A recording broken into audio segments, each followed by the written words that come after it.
Yung waray-waray, ano kasi sa amin talagang waray-waray. Kilalang waray.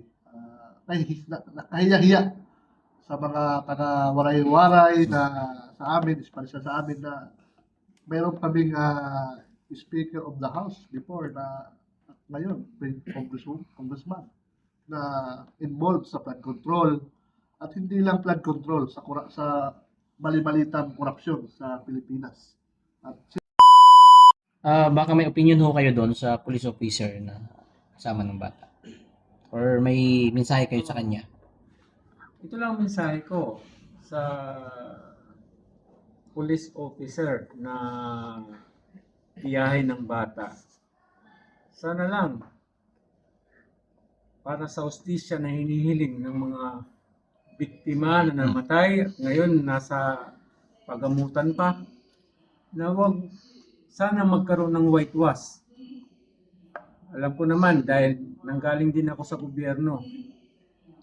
Walang kapatiran pagdating sa nagkasala, sa nagkamali. Pare-parehas naman tayo nagtatrabaho. Pilipino din ang nasaktan, Pilipino din ang naging biktima,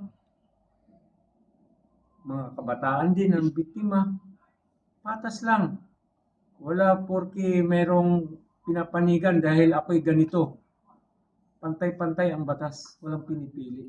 Yun lang ang pakiusap ko. Sana wag niyong ilihis ang investigasyon. Sir, dagdagan ko yung katanungan. Ang mga magulang kasi ngayon, sir, alarming. Kasi hindi lang insidente, saliti ang nangyayari. Mayroon sa Hollywood Ledesma, mayroon sa Cavite. Puro criminal offenses po. Ano masasabi mo sa bawat magulang na naging alarm ang ganitong situation na ang paaralan ay safety? May matutunan mga kabataan habang nasa school. So, kahit sinasabi na ang magulang na palaki niya ang bata ng maayos, subalit hindi ito ligtas sa karahasan ng mga kabataan na nakahalong-ilo. Anong masasabi niyo po, may advice niyo po sa bawat magulang na nanonood at nagiging alarming sa sitwasyon? Okay. Sa saklaw na ganon, kailangan ng bawat magulang, ito ang mapapayo ko sa lahat ng mga magulang sa kanilang mga anak, na makipag dugtungan sa lahat ng school head, mga teachers, na magkaroon sila ng koneksyon. Kung ano man ang mga palisiya, pag-usapan nila na para maiwasan ang ganito. At least, mayroong mga measures na gagawin na para malaman niya yung bata ay hindi nalilihis ang landas, hindi tumatakas sa campuses, para hindi mapunta sa maling grupo, o anumang grupo yan, fraternity ba yan, or makakaliwang grupo. Dapat natin tayo, kumbaga sa Visayan term, makipagsumpayan. Dugtong-dugtong tayo, magkaakibat tayo lahat na magtulungan na hindi lang sa mga guro, pati sa mga principal, ng anong magandang layunin para maprotektahan natin yung mga kabataan. At connection lang palagi. Sir, last ako. Yung bata na ng biktima, yung bumaril, mahilig siya sa isang laro. Na itong laro na to ay barilan patayan. So, dito kasi sa Pilipinas, wala pong restriction when it comes sa social media o sa mga larong pinagpuyatan na ng mga kabataan. Naging dahilan ba ito na humina ang mentality ng isang bata at ginagawa na rin niya kung anong laro? Yes, nakita ko, lalo na itong mga naglalaro ng computer, mayroong firing. Doon sila nag-i-enjoy. Yun nga, sabi ko nga, para malihis ang isipan ng mga bata, mayroon silang enthusiast na gugustuhan nila. Laro ba? Kailangan ang gumawa ng paraan yan yung DepEd talaga. madagdagan ng pasilidad yung maraming kakulangan talaga ang eskwelahan ngayon. Mayroon nga ang gym, kulang naman ng mga equipment na gamit yung mga bata. Yan, paano magkakaroon ng interes yung bata? Walang gamit, magpuprovide yung magulang, ikinakapos na. So unahin pa nila yung pagkain kaysa ibili ng gamit ng bata. So kailangan na pagtuunan ng DepEd kung ano pang karagdagan na maibibigay natin sa ating mga kabataan. Hindi lang sa panahon ng ng pag-aaral lang palagi, pag-aaral. Meron din, madadivert din natin sila sa papaglilibangan nila. Malidevelop sila sa sports, sa kung ano naman dyan. Yung chess, yung psychological nila, mastery. So, ang maganda dito sir, yung physical dapat. Physical dapat. Yes, nananatili ito kasi Yan ang mas importante. sila ngayon nakapokus sa mga social games. Oo. Doon nakapokus talaga ang mga kabataan ngayon when it comes to mentality. Naging dahilan ko ay sa inatura na isa ito sa nagpapahina sa mga kabataan. Lastly, meron akong gustong iparating sa DepEd. Sa bawat eskwelahan, iwasan natin na mahaluan ng politika. Kasi meron nga dyan, enthusiast. Pero kung sino lang malapit sa kanila, yun ang pinipili nilang makasali sa laro. Ibigay lahat sa mga kabataan kung anong hilig. Bigyan ng pagkakataon, hindi lang kay pinili ka dahil kaibigan mo yung teacher, kaibigan mo yung principal. Iwasan natin yung politika sa loob ng eskwelahan.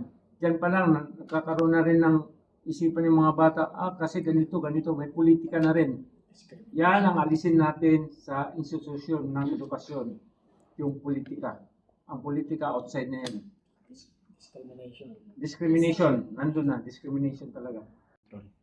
Ano yung naging impact nito? Napakalaking impact no, sa amin, lalo na sa Leyte, especially sa First District, Tacloban.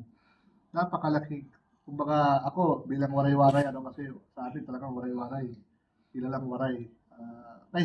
Nakahiya-hiya sa mga taga-waray-waray na sa amin, especially sa amin na mayroon kaming Speaker of the House before na ngayon, congressman na involved sa flood control at hindi lang flood control sa mali-malitang korupsyon sa Pilipinas.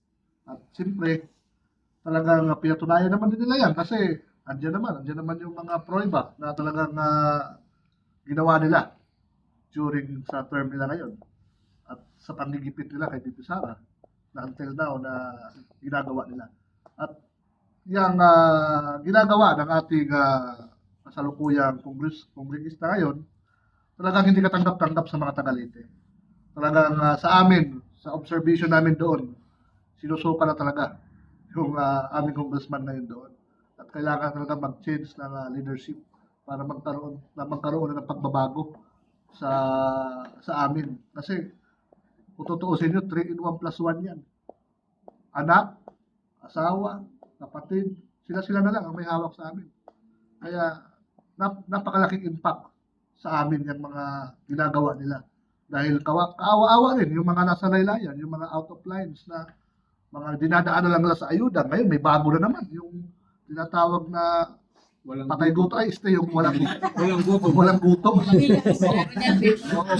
gutom. Dinadaan na lang sa mga ganyan yung mga tao. Ang kailangan natin ngayon, konkretong programa. Huwag yung puro infra. Tutukan natin yung agricultural reform sa Leyte. Kasi doon, more on agriculture yung kinabubuhay ng tao. Technology, yan. Pagandahin natin yung reforma sa mga magsasaka. Yun yung puro mga infra. Kasi yung infra na yan, hindi naman nakikita ng tao yung corruption dyan. Kaya puro building, kalsada, kahit maayos pa. Ang kailangan natin solusyonan ngayon, yung livelihood program, yung katrabaho, kabuhayan, yan yung kailangan namin doon. Hindi yung mga flood control na yan na, yan, gaya doon sa mismong bayan namin, Tanawan, Leyte. Yan, yung mayor namin doon. Kahit makarating to sa kanya. Miss Taon Speaker Romualdez yan. Talagang doon sa mismong bayan namin, nandoon talaga yung pugad ng flood control. Talagang lala na ng korupsyon ng ating bansa ngayon. Especially, susundan ni Gob yung kung maalala nyo, yung issue sa mining. Sa amin po yun, sa province of Leyte, sa MacArthur Leyte. Napakalaking issue niya, yung mining na yan. Yan, kung meron kayong katanungan about sa mining na yan, yung maalala yung barko na umangkla doon sa maraming mga Ledger. sinirang mga Lupain. hindi yung Yolanda, ha? Iba pa yun. Yung ngayon lang, yung Magulang, itong lumabas sa Jessica Soho na mining. May may katanungan hanggang ngayon. ngayon, nandiyan pa rin yung Kay Gob. Ledger. Oh. Si Gob ang makakasagot doon kasi sakop na yun. Kaya abot sa mining na yun. Basta yung sa akin lang, yun lang masasabi ko. Go. Tag-ulan ngayon. So, napapanahon na po na ang itong usaping flood control bilang congressman nyo si Martin Romualdez, di po ba nag-alala ang mga tao sa mga proyekto nito na sila ay maging biktima? Sa tanong mo yan, na-address yan lahat. Dahil halos lahat ng nakaupo ngayon na mayor ng unang distrito ng Leyte ay tao ni congressman. Kung i-address natin sa mga tao rin, sa mga constituents doon, hindi mo na masasabi sila na ano sila dahil nga kontrolado lahat ng tao doon. Ika nga, anin pa nilang magreklamo kaysa hindi naman sila mapadalahan ng ayuda. Parang nangyayari, parang personalan na eh. Pag hindi ka kasali sa listahan, wala ka. Kaya hindi natin masasabi na lahat ng tinatawag nilang ayuda, tupad, tulong nila sa tao yan.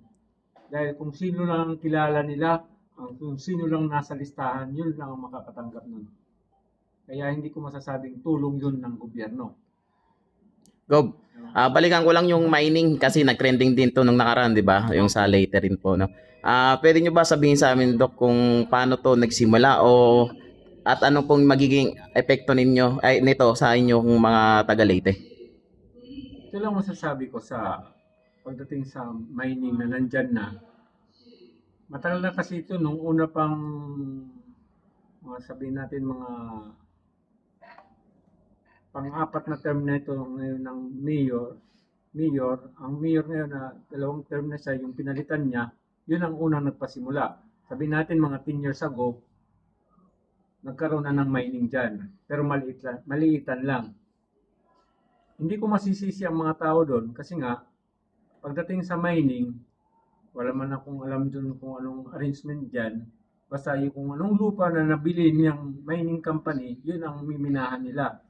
Pero para sa akin, itong pakiusap ko sa DENR na bakit nyo pinahintulutan masira kahit na binili nila yung lupa, sana hindi nyo na-aprobahan na magmina sa probinsya ng Leyte. Kasi ngayon, yung 2nd district na nasasakupan ng MacArthur Leyte, isirang-sira na talaga. Ilang hektarya ng lupa na akalain mo ng tubig ay parang ng kumunoy. Pag tumalon ka, bubulusok ka pa ilalim.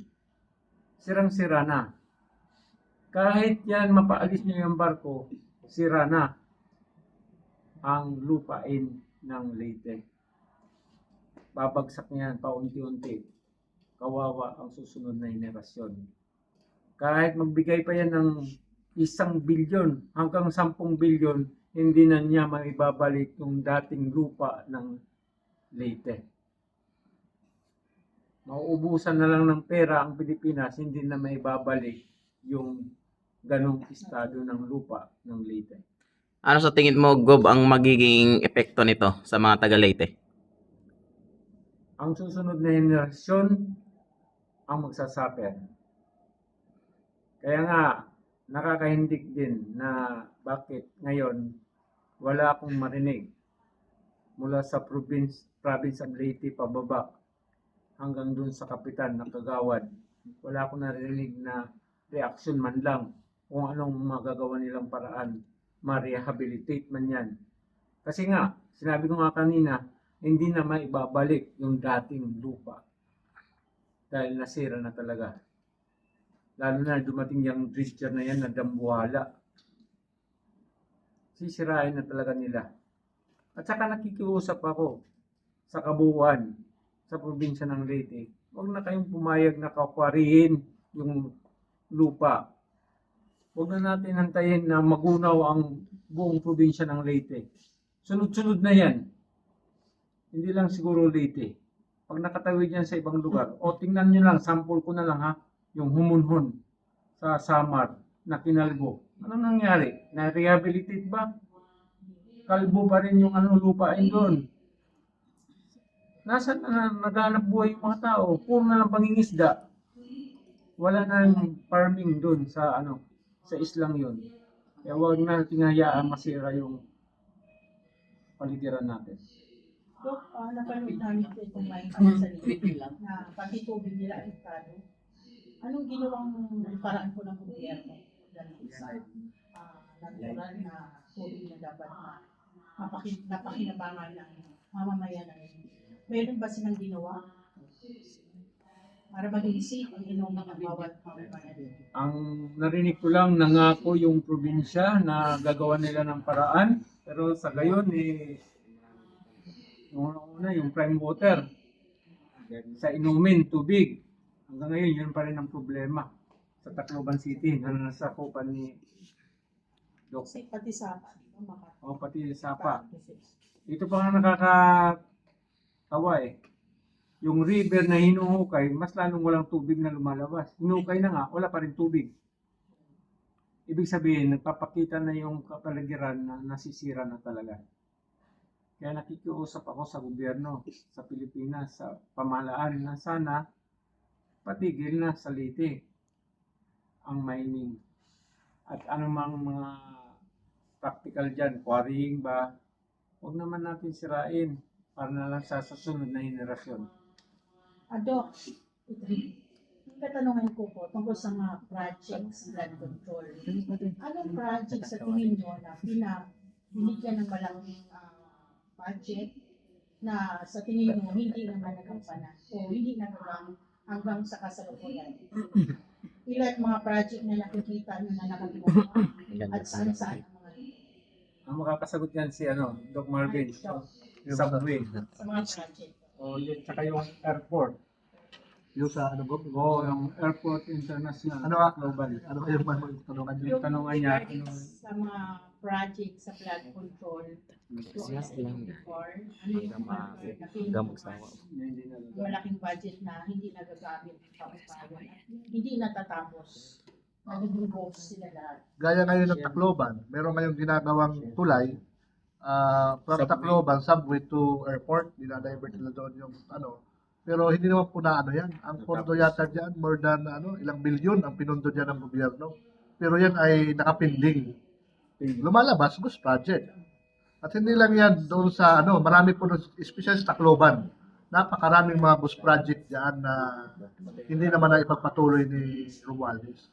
Kaya kung masasabi nyo, mas maganda pa nga ang Davao, maunlad sa pamumuno nila BP Sara at nila Tatay Digong.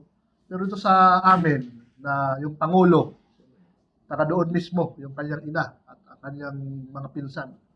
Bakit doon sa amin walang napaunlad at walang nararamdaman na maginhawa yung buhay doon? Mismo mga project nila, ghost project.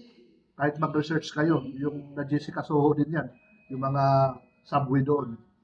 At yung gaya niyan doon sa San Juanico Bridge na yan. Ang laki ng pondong ginawa niyan. Wala namang binago dyan Repair lang, pero yung pondo, ang laki. Kaya napakalaking iskandaloso yan doon sa amin na mismong lugar nila pinamumugaran ng mga flood control. At entire Leyte, sila, hawak na nila lahat, pati Samar. Tumawid na tayo sa Samar, Biluso, Pitilya, Romualdez, lahat din sila magkakapag-anak. Kaya, paano unlad? At napakaganda nga ngayon dahil nasa third reading na ata yung anti-dynasty law. Kaya maiibsan na yung kahirapan doon sa amin dahil yung dynastiya talaga doon sa amin. Okay lang yung dynastiya na yan kung maayos yung mga namumuno. Gaya sa mga Duterte. At si Duterte naman, in fairness, taga doon din po yan sa Leyte. Southern Leyte.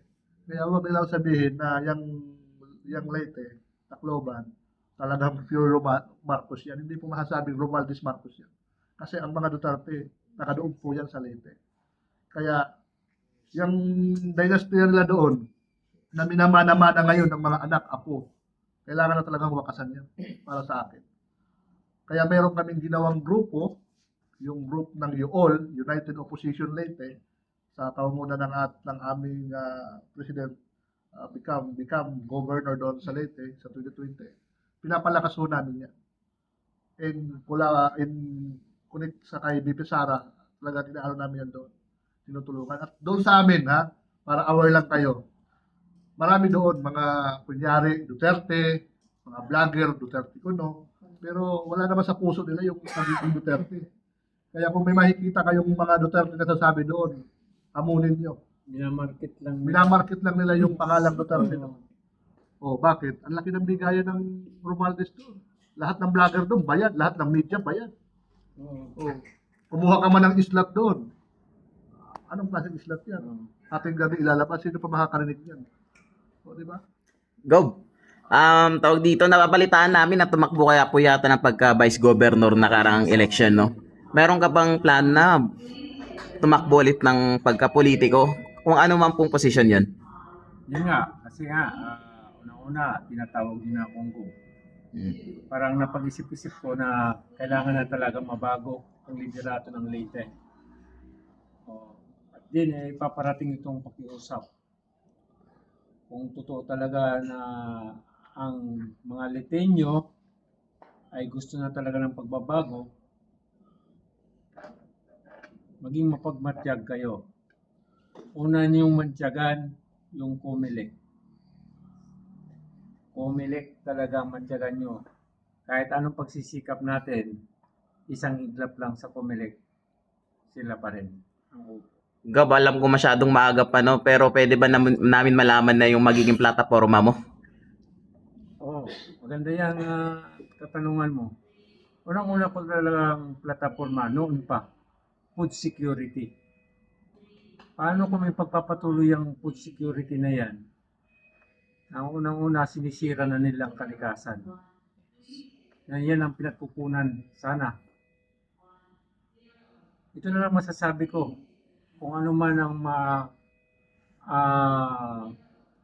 magawa ko sa agrikultura, lahat ibubuhos ko ang tulong para sa mga farmers para may pagpatuloy nila ang pagsasaka. Kasi halos lahat doon sa Leyte, pag may nag-aari ng mga lupain, halos hindi nila ipasaka. Dahil kontrolado na ng komersyalismo na. Binibinta na, so hindi na magagamit yung lupa. Kanya-kanya na. So, kailangan talaga pagtuunan ng pansin yung food security para sa ating mga mamayan. Pangalawa kong plataforma, lahat ng mga senior high kailangan compensated na sa kanilang work immersion. Wala nang libre. Minomonopolize nila, nagkakaroon pa ng korupsyon. Pinapagtrabaho nila sa hotel, yung mga work immersion ng mga scholar, pero walang compensation.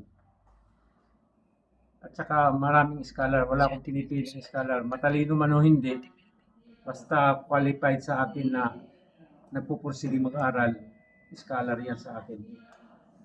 Lahat.